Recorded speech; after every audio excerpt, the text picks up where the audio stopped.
Hello students, सभी का स्वागत है हमारे चैनल एडीज जी के मंत्र पर। तो आज हम लोग क्या करने वाले, आज हम लोग करने वाले कि जो most asked in SSC CGL exam में है क्या है, इंडियन पॉलिटी एंड कॉन्स्टिट्यूशन से जो क्वेश्चन, ठीक है। हम यहाँ पर 30+ क्वेश्चन लिए। पिछली बार जो 30+ क्वेश्चन जियोग्राफी का अपलोड किया हुआ है, ठीक है, जियोग्राफी का ऑलरेडी अपलोड किया हुआ है। यहाँ पर हम लोग इंडियन पॉलिटी एंड कॉन्स्टिट्यूशन का 30 क्वेश्चन करेंगे, जो बहुत ही इंपॉर्टेंट है, जो बार बार इसे सीजीएल में पूछे गए, ठीक है। तो इम्पॉर्टेंट है, तो चलिए देख लेते हैं क्या क्या ये 30 क्वेश्चन से आप लोगों के लिए बहुत ही इंपॉर्टेंट होने वाला अपकमिंग 2022 में एग्जाम्स आने वाले, ठीक है। तो चलिए स्टार्ट करते हैं आज का सेशन।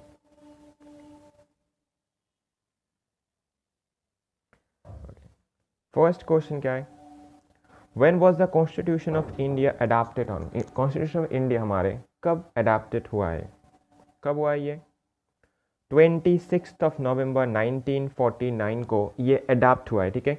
और ये फोर्स कब हुआ है, अगर ये भी पूछ सकता है फोर्स कब हुआ है, ये कॉन्स्टिट्यूशन कब होगा 26 जनवरी 1950 को, ठीक है। ये भी इंपॉर्टेंट है, दोनों ही क्वेश्चन आते हैं, ठीक है। चलिए नेक्स्ट क्वेश्चन क्या है, question number 2, Who among the following was the president of Constituent Assembly of India? ठीक है, तो प्रेसिडेंट कौन है कॉन्स्टिट्यूएंट असेंबली का, कौन होगा, डॉक्टर राजेंद्र प्रसाद, ठीक है। Doctor Rajendra Prasad constituent assembly का प्रेसिडेंट होगा। नेक्स्ट क्वेश्चन नंबर 3 क्या है, who is the custodian of Indian constitution. तो कौन होगा इंडियन कॉन्स्टिट्यूशन का कस्टोडियन, किसके बातों पे चलता है मेनली, कौन होगा ये, चीफ जस्टिस ऑफ इंडिया, ठीक है, सीजीआई, ठीक है, ये हेड है। नेक्स्ट क्वेश्चन नंबर 4 क्या है, which part of the Indian constitution that deals with the directive principles of state policy, that means DPSP बोलते हैं इसको, ठीक है। तो directive principle of state policy तो कौन से पार्ट में है, कौन सा पार्ट होगा, पार्ट 4 होगा, ठीक है। अगर पूछेगा आर्टिकल कौन सा होगा, तो आर्टिकल क्या होगा, तो आर्टिकल क्या होगा 36 से 51 तक, ठीक है, 36 से 51 तक होता है ये डीपीएसपी का पूरा। हाँ, नेक्स्ट क्वेश्चन क्या है, question number 5, which of the following articles of Indian constitution that deals with the fundamental duties. तो फंडामेंटल ड्यूटीज जो होते हैं तो उसमें कौन से आर्टिकल में पढ़ते, कौन से आर्टिकल के भाग है ये आर्टिकल नंबर 51 ऑफ ए के भाग होते हैं, ठीक है। एंड अगर पूछेगा कौन से पार्ट में है, तो पार्ट क्या होगा, पार्ट होगा 4A, ठीक है। पूछेगा तो पार्ट 4A होगा, अगर पूछेगा आर्टिकल तो 51 ऑफ ए, ठीक है। Next question number 6, what can be the maximum interval between 2 sessions of the parliament. कितने टाइम का गैप हो सकता है, इंटरवल हो सकता है दो पार्लियामेंट के 2 सेशन के अंदर, तो कितने हो सकता है, ये 6 मंथ्स तक हो सकता है, ठीक है। ये बहुत ही इंपॉर्टेंट क्वेश्चन है, बहुत बार पूछे गए, ठीक है। लिख सकते हैं 5 से 6 बार तो होगा ही होगा, ठीक है। नेक्स्ट क्वेश्चन नंबर 7 क्या है, which of the following fundamental rights has been deleted from the Indian constitution, ठीक है। इंडियन कॉन्स्टिट्यूशन से कौन सा ऐसा फंडामेंटल राइट जो डिलीटेड हो चुका है अभी, ठीक है। तो कौन सा होगा, राइट टू प्रॉपर्टी, ठीक है, राइट टू प्रॉपर्टी, ठीक है। तो ये अभी डिलीट होके कौन से आर्टिकल पे चला गया, आर्टिकल नंबर 300A पे चला गया, ठीक है।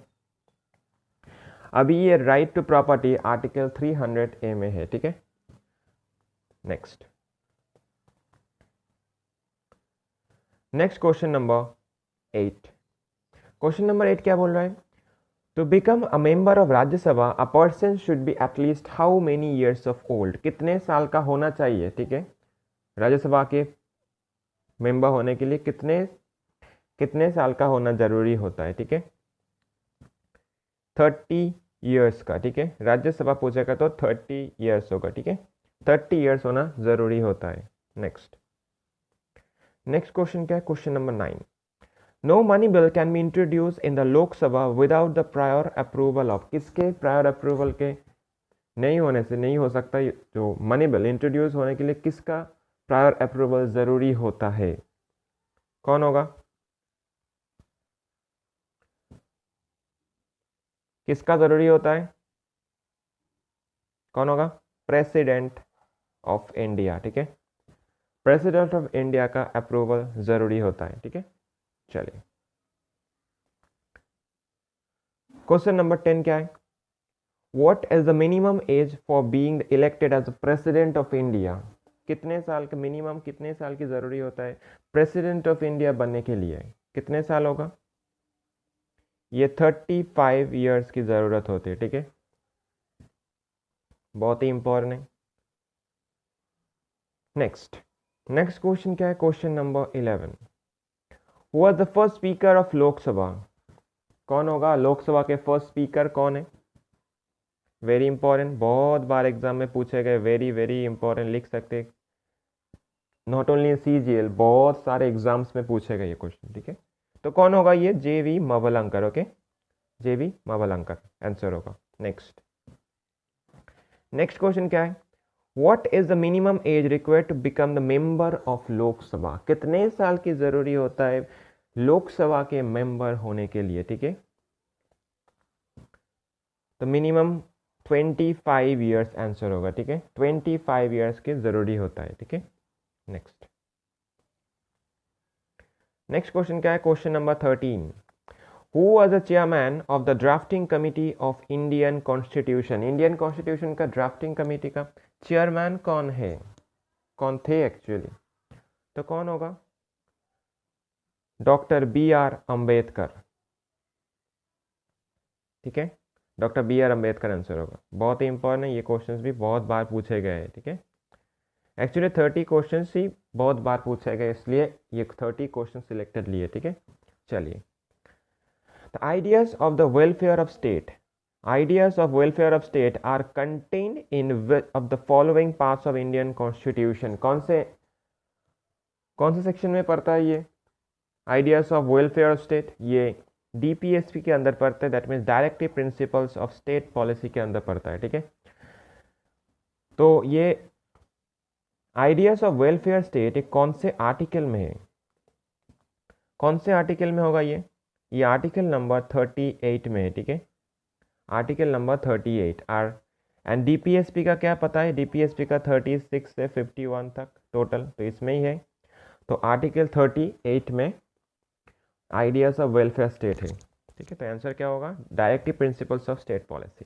Next question number 15, which one of the following reads that literary means what is your authority? तुम्हारा अथॉरिटी क्या है? अगर पूछेगा ऐसे तो कौन सा रीड होगा? हमारे एक्चुअली कितने रीड्स होते हैं? टोटल 5 रीड्स होते हैं। ये एक रीड्स है, ये 2 रीड्स है, ये 3 रीड्स है, ये 4 रीड्स है, और भी एक है जिसको मंदमास कहते हैं।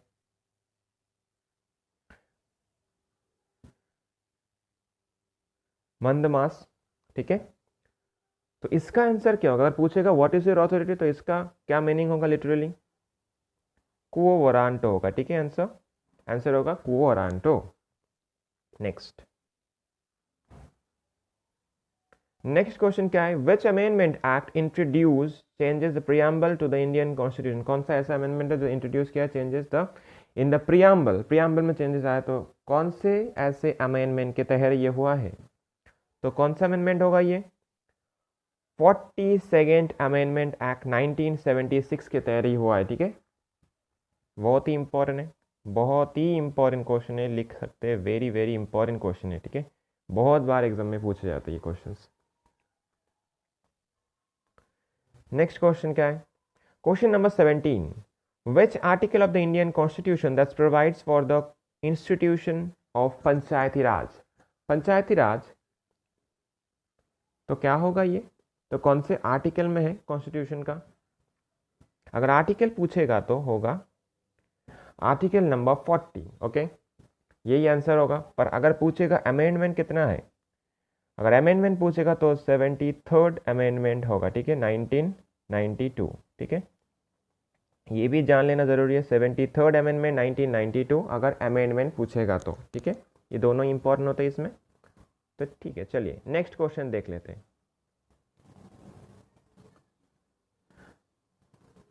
अगर अभी तक देख चुके हो तो एक लाइक ज़रूर कर देना इस वीडियो को, ठीक है। अगर चैनल में नए हो तो ज़रूर सब्सक्राइब कर ही लीजिएगा, ठीक है। तो चलिए देखते हैं नेक्स्ट क्वेश्चन क्या है। Question number 18, which one of the following is the first state to have been formed on the linguistic basis. Linguistic basis, तो कौन सा ऐसा फर्स्ट स्टेट है जो ऐसे लिंग्विस्टिक बेसिस से फॉर्म हुआ है, ठीक है। तो कौन होगा? आंध्र प्रदेश होगा आंसर। एंड ये बहुत ही इंपॉर्टेंट क्वेश्चन है, ठीक है। ये कब हुआ है? ये 1959 में हुआ है, ठीक है। चलिए नेक्स्ट क्वेश्चन क्या है देख लेते हैं। नेक्स्ट क्वेश्चन है, which amendment to the constitution inserted a new article. क्या न्यू आर्टिकल है? 21 of A that providing the right to education in the constitution. तो कौन सा ऐसा अमेंडमेंट होगा? तो 21 ऑफ ए किसके अंदर होगा? ये फंडामेंटल राइट्स के अंदर होगा, क्योंकि फंडामेंटल राइट्स किससे कितने तक है? आर्टिकल 12 से 35 तक तो फंडामेंटल राइट्स होते हैं। तो इसमें ये होता है, ठीक है, 21 ऑफ ए आर्टिकल। तो कौन सा अमेंडमेंट होगा? ये अमेंडमेंट 86 ऑफ अमेंडमेंट होगा। तो कब ये पास हुआ? ये अमेंडमेंट 2002 में, ठीक है। ये अमेंडमेंट 2002 में पास हुआ है,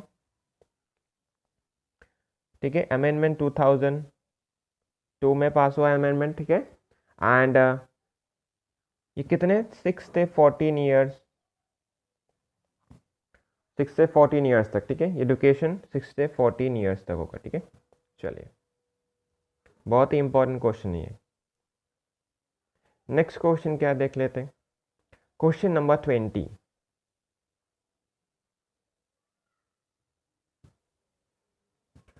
which article of the Indian Constitution that related to the abolition of untouchability।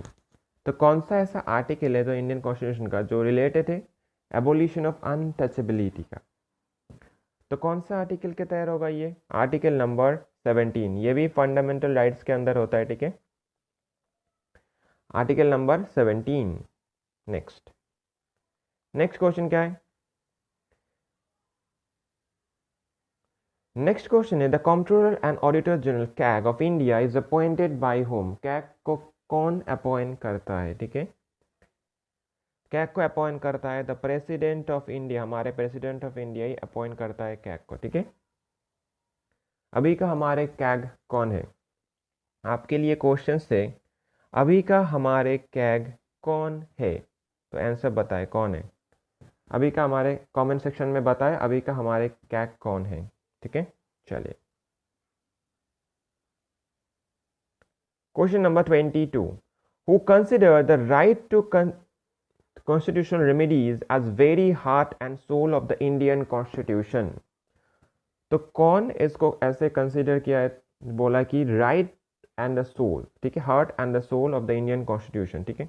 तो कौन बोला? ये डॉक्टर B.R. अम्बेडकर ने, ठीक है। तो ये हार्ट एंड सोल एक किस में आते हैं? ये कौन से आर्टिकल में आते हैं? ये आर्टिकल नंबर 32 में आते हैं, ठीक है, जिसको हार्ट एंड सोल कहा जाता है। ऐसे ही पूछते हैं आर्टिकल 32 को क्या कहा जाता है, तो बोल सकते हैं heart and soul of the constitution, ठीक है। Next question number 23, under which article of the Indian constitution can the president of India be impeach. कौन से आर्टिकल के तहत प्रेसिडेंट को इम्पीच किया जाता है? कौन सा आर्टिकल होगा? आर्टिकल नंबर 61, ठीक है। वेरी इंपॉर्टेंट, ठीक है, वेरी इंपॉर्टेंट नहीं है, ये क्वेश्चंस जरूर आएंगे, ठीक है। तो कौन होगा? आर्टिकल नंबर 61 होगा, ठीक है। चलिए नेक्स्ट क्वेश्चन देख लेते हैं क्या है। नेक्स्ट क्वेश्चन है, which part of the Indian constitution that deals with fundamental rights. Fundamental rights India constitution का कौन से पार्ट में है, ठीक है। फंडामेंटल राइट्स इट मीन्स हमारे मौलिक अधिकार जो होते हैं, ठीक है। तो पार्ट नंबर 3 में होते हैं, ठीक है। क्या है, fundamental rights. And article number पूछेगा तो क्या होगा, 12 से 35 तक होते, ठीक है। नेक्स्ट क्वेश्चन क्या है, in the Indian constitution the fundamental rights were taken from which of the Indian constitution, कौन से कंट्री का कॉन्स्टिट्यूशन से ये बोरो किया हुआ है फंडामेंटल राइट्स को, और मौलिक अधिकार को कौन सा कंट्रीज के कॉन्स्टिट्यूशन से बोरो किया हुआ है, तो कौन सा होगा, अमेरिका, यूएसए से, ठीक है, यूनाइटेड स्टेट्स ऑफ अमेरिका से बोरो किया हुआ था, ठीक है। ये बहुत ही इंपॉर्टेंट है। नेक्स्ट क्वेश्चन क्या है, question number 26, who was the first women speaker of Lok Sabha, Lok Sabha के फर्स्ट वुमेन स्पीकर कौन थे, तो कौन होगा first women speaker, Meira Kumar ji, ठीक है, Meira Kumar ji first women speaker थे। कितने नंबर थे, वो 15th वुमेन स्पीकर थे, ठीक है, 15 नंबर स्पीकर थे जो वुमेन स्पीकर है लोकसभा के। एंड कब से कब तक, 2009 से 14 तक, ठीक है। ये भी पूछ सकते, ये दोनों भी पूछ सकते, और ऐसे भी नाम दे के भी पूछ सकते, ठीक है। चलिए नेक्स्ट क्वेश्चन देख लेते क्या है, question number 27, how many members of the Rajya Sabha are nominated by the president, president कितने लोगों को, कितने मेंबर को नॉमिनेट करता है राज्यसभा के, तो कितने होगा, राज्यसभा में टोटल सीट्स कितने हैं, 250 सीट्स होते हैं, ठीक है। तो कितने जन करते हैं इसको, 12 मेंबर्स को करते हैं, ठीक है, 12 मेंबर्स को नॉमिनेट करता है। एंड वो 12 मेंबर्स लिटरेचर, आर्ट, साइंस सभी में पारदर्शी होना ज़रूरी होता है, ठीक है। नेक्स्ट बहुत ही इंपॉर्टेंट नहीं है। नेक्स्ट क्वेश्चन देख लेते हैं, क्वेश्चन नंबर 28, क्वेश्चन नंबर 28 क्या है,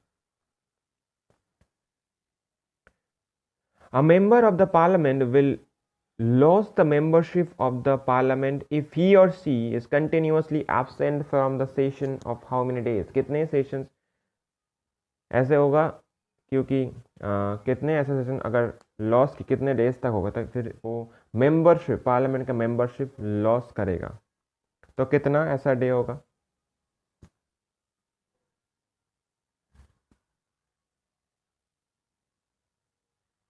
तो कैसा आंसर होगा, ये आंसर 60 होगा, ठीक है। तो 60 डेज तक अगर ऐसा होगा तो वो मेंबरशिप नहीं देगा, ठीक है, तो मेंबरशिप कैंसिल हो जाएगा उसका पार्लियामेंट में। तो आंसर क्या हो, 60 डेज। नेक्स्ट क्वेश्चन नंबर 29 क्या है, the council of ministers are collectively responsible to which of the following, council of ministers collective किसके ऊपर रिस्पॉन्सिबल होता है, तो कौन सा होगा आंसर, आंसर होगा लोकसभा, ठीक है, लोकसभा आंसर होगा। नेक्स्ट क्वेश्चन देख लेते क्या है, question number 30, which of the following constitutional amendments integrated Sikkim as a full fledged state of Indian union, ये लास्ट क्वेश्चन है आज के सेशन का, तो क्या होगा, सिक्किम कौन से अमेंडमेंट के तहत सिक्किम को फुल फ्लेज स्टेट घोषित किया गया था, कौन सा होगा, ये 36 अमेंडमेंट के तहत होगा, ठीक है, 36 अमेंडमेंट के तहत सिक्किम को फुल फ्लेज स्टेट का अक्खा दिया गया है। तो कौन से साल में हुआ है ये, 1975 को। ये क्वेश्चंस तो बहुत बार पूछे जाते हैं, 36 पूछेगा और ये साल भी पूछ लेता है, ठीक है। तो सिक्किम बहुत ही इंपॉर्टेंट होते हैं ये क्वेश्चंस। तो चलिए आज के लिए इतना ही रखते हैं, ये 30 क्वेश्चंस बहुत इंपॉर्टेंट है, आप लोग देख लीजिएगा अगर कोई, ठीक है, क्वेश्चन में अगर आएगा तो देख लीजिए कि क्वेश्चंस ही आने वाले हैं, ठीक है, क्योंकि बहुत रिपीटेड क्वेश्चंस आते हैं, तो इसलिए ये बहुत ही 30 क्वेश्चंस इंपॉर्टेंट है। अगर अच्छा लगा तो एक लाइक शेयर सब्सक्राइब ज़रूर कर देना, अगर कमेंट में कुछ बोलना है आप लोग बोल सकते, आप लोग कोई इनपुट हो तो दे सकते कमेंट सेक्शन में, ठीक है, और क्या क्या वीडियो चाहिए आपको तो वो भी कमेंट सेक्शन में बता सकते हैं, ठीक है। तो चलिए आज के लिए इतना ही रखते, चलिए टाटा बाय बाय।